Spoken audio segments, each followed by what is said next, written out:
They say after 3 years, it's not gay to have sex in prison. It's just good jailing. Personally, I think as soon as you're in the back of the cop car, you should be allowed to hold hands. So today in this video, I'm going to talk about, I guess you would say, the phenomenon of gay for the stay, or rather, to be more specific, kind of guys that never had gay sex until they went to prison. I'm going to tell this with two examples, two very different examples, and then I'm going to break down kind of my thoughts on the psychology of it, and I'm going to do that third because I'm very dumb when it comes to psychology, so I think I'm going to give you the examples first. Those are a little, at least I can just tell you the truth on what happened there, rather than, rather than consult my community college Wikipedia level, of sexual psychology. So anyways, let's get into it with my first examples. And as always, if you enjoy these videos, please like, subscribe, check me out on Twitter, and always check out my website, www.straightfelon.com. Now let's get into it. Thank you. Okay, so the first story I'm going to tell you about is a guy we called Harry Potter.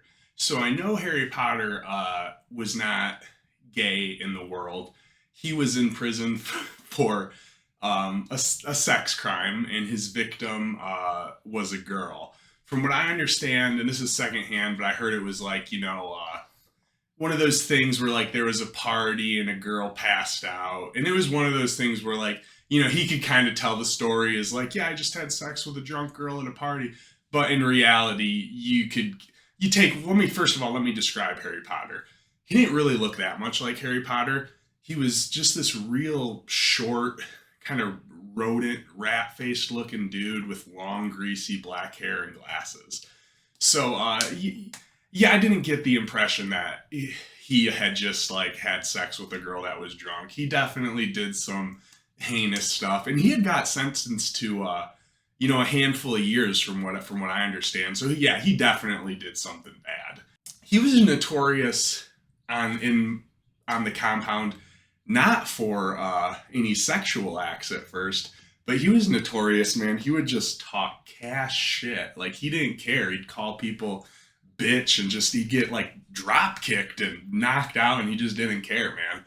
But there was this other dude, this older Arabic dude named Abe, and he was kind of like almost on some organized crime type stuff. He wasn't in a gang, but he had his own gambling ticket going on. He had a really big store, which is basically like loan sharking. Like, I give you 2 honey buns, you owe me 3. And he was like the man with money. He always had hundreds of dollars worth of stuff, and he was, doing stuff with Western Unions. He was a mover and a shaker, as they say. And I remember we started seeing, Harry Potter kicking it with Abe. We'd see, Harry Potter's out there walking laps with Abe, and he's got his hands in a big old bag of chips. And Harry Potter never had nothing. That's one thing I remember. His family wasn't messing with him, so he didn't have nothing in there. And we just see him get these big bags of store from this Abe dude. And then, sure enough, we heard the story that, like, from some people that were in the unit with him that, they had been, seen in the shower. And then some other stories came out. A dude who had been at another prison with Harry Potter up in the UP had told me, he was kind of doing the same thing in there. He was, tricking himself out for honey buns, basically. And that Harry Potter had got caught. In the UP, there's snowbanks this high.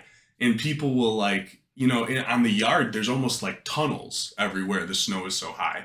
So there's all these little, kind of cubby holes people can dig out. And, I guess Harry Potter got caught, doggy style, which is crazy in the winter to think, the logistics of it. I can't imagine having sex outdoors in the Upper Peninsula of Michigan in the dead of winter. But I guess he did it. So that's a guy, I didn't know him personally, but I would be really, really hesitant to think he had had any gay experiences prior to going to jail. And that was kind of his thing in there, is that he'd do stuff for honey buns, for zuzus and wham whams. He'd give up the cheeks for zuzus and wham whams, as they say. And he did not, despite doing this, he never like associated himself with like the sissies. He hung out with the other sex offenders. they'd be playing Dungeons and Dragons and shit on the yard. I swear to God. Yeah, that was one guy that definitely I think back in the day when prison was really prison, a dude like that would have probably been turned out, as they say. But there's like a saying, man, when you're first in county jail and you're like scared of going to prison, and you're like, am I gonna get raped? People will tell you like, bro, there's so many people that doesn't happen anymore. There's so many people giving it away, and that seems to be true in MDOC. I've heard some stories, but for the most part, I would guess that is true. And so I think Harry Potter is one of those guys that, I just described him. Back in the day, he would have not made it in prison, at least unscathed. So, and just in modern times, I guess he just kind of chose to do that for, just for survival. I don't know if he necessarily did it as a safety issue, because he was a sex offender in there. And because I don't think he was really that scared of being called out for being a sex offender. Because like I said, he would call people bitches and all kinds of stuff and just get beat up on the regular. On the regular. He didn't care about that. I think it was really like for the comforts of food. Food is a big deal. It means more in there than it means out here. I don't think, contrary to what people will say, I don't think anybody's really starving in America. Poor people are actually more likely to be overweight. When you have nothing in prison and you're only eating them trays, and it's been like that for weeks, you've been hungry, you haven't felt full for weeks, food becomes something different, man. People do crazy stuff over it. So I can definitely see how it would, and look at what I do for a living, you know what I mean? I do something that I wouldn't do in my personal life for, some creature comfort. I would say more than creature comforts. I have a decent bank account and like a roof above my head. I got a little more than honey buns for it, you know what I mean? But, I guess Harry Potter was working on a smaller scale. What can you say? So that's example one. Let me go to two. So my second example is a guy called Tweak. And if you've been a longtime fan of my channel, you might have heard of him. So Tweak was a pretty hardcore, respected dude in prison in terms of being a young white guy who was not affiliated with a gang. He was, he was a guy that was known, to have stabbed people, and he would stab people for money. He was a hardcore dude. He was the real deal. And he, one day, all of a sudden, was like in a relationship with an openly gay dude in prison. A guy whose nickname was Gay Mike, who if you probably, if you love him, you know him from the channel. I wish I could figure out his last name to get back in contact with him. But yeah, he was just in a relationship with Gay Mike all of a sudden. And this was a guy that nobody, expected that coming from. And I remember, I had talked to him a little bit after that, and he had told Mike that, he had crushes on like another dude on the football team in high school, but never acted on him. I don't really know if that was if he like still liked girls, like if he like at all, or if he was faking it before that, or if he was bisexual. I don't know, but what's kind of crazy about this story is that's a wild place to come out, because this guy wasn't just he wasn't doing like what a lot of guys do, where like they just have sex on the DL in prison and maybe they get caught, maybe they don't, and then they never talk about it. This dude was like openly with it and like in an actual relationship. So that kind of leads me to believe like maybe he was probably like in the closet before that, rather than bisexual or some flavor of that. I don't know though, but I would just guess that. But wow, what a crazy place to come out. It's, bro, people are, you think about like coming out in like the 1970s or even before that, and like, wow, that's a doozy compared to modern times. But dude, coming out in prison, that's a whole different dynamic. I mean, I don't care what you say about, stigmas and stuff today, and to come out in prison is, this was a dude who was feared and respected, and that didn't really change. I wouldn't say that, but instantly all of his social connections were gone. Probably like 90% of them. And definitely all of like the more hardcore dudes. And he was like, excommunicated. Now, like I said, he was a hardcore dude, so he definitely wasn't preyed upon, or, people didn't even openly, say anything disrespectful to his face about it. But, just instantly, his entire prison experience changed. And I guess he definitely knew that was coming. He was prison savvy enough to know, like, he wasn't going to be one of the guys that was just allowed for. I've said it before. Sometimes there's some like dudes that are just, usually they're like the older black dudes who've done a gang of time, who just, they can just openly do that stuff, and people for the most part kind of look away. He knew he wasn't one of those guys, and that, this was going to be like I said, basically like exile for him. But on the other hand, like I said, it wasn't just about sex for him. He was like actually in a relationship with Mike. They spent the whole day together. Just and that's kind of you almost had to feel a little bit jealous for him. And I think that's what some people did. Like, they might have not understood. Like, I don't think they were like secretly attracted or anything like that.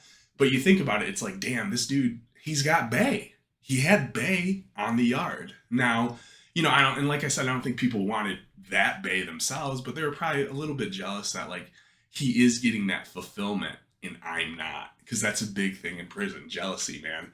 If I have headphones and you don't, then you hate me. You know what I mean? So if he had the ability to have companionship in there, I mean, that ticked some people off. I thought it was kind of a cool thing. I was like, I'm not even like some liberal pandering celebrating. I was like, damn, that's kind of, the dude found love in a lonely place. That's kind of neat.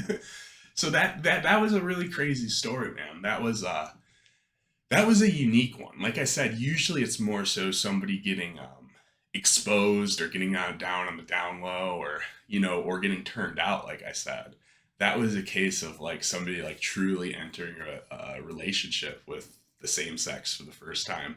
Kind of a beautiful story. It was a bummer, but Tweak ended up getting shipped out, and they were like trying to communicate. They were like sending letters to his mom, and then the mom was forwarding them. It was a big hassle.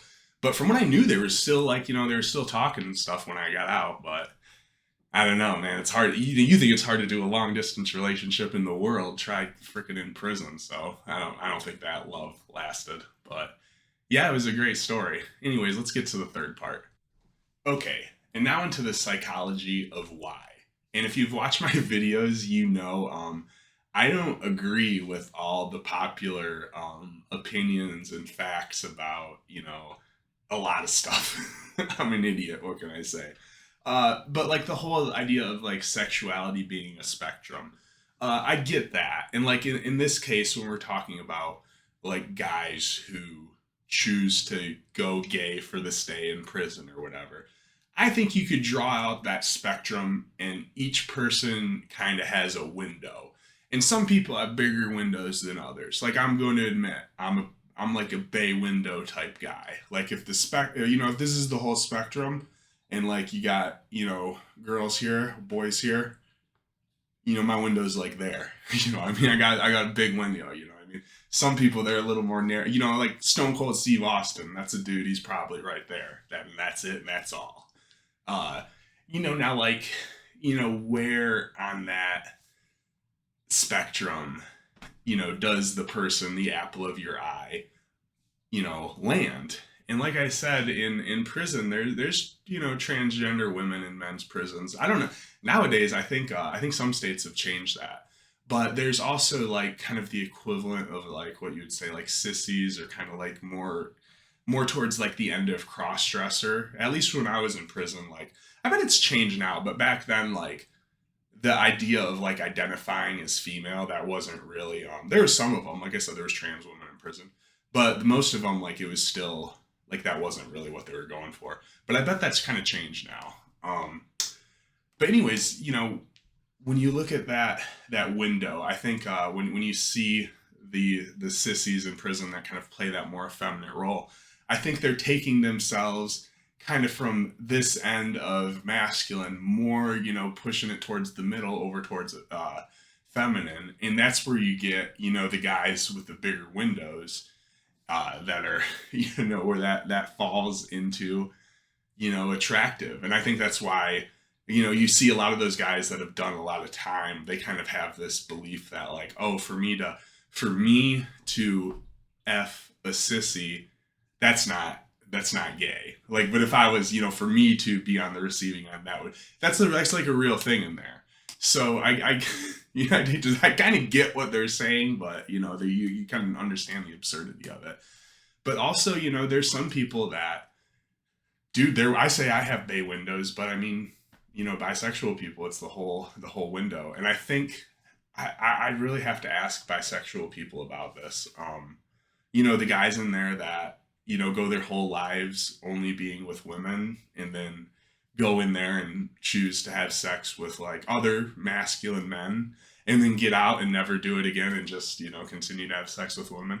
I'd have to ask if there's like, you know, I'd have to ask bisexual people, is there like, you know, could you see maybe there's somebody who's that conflicted or like afraid to, you know, come out of the closet?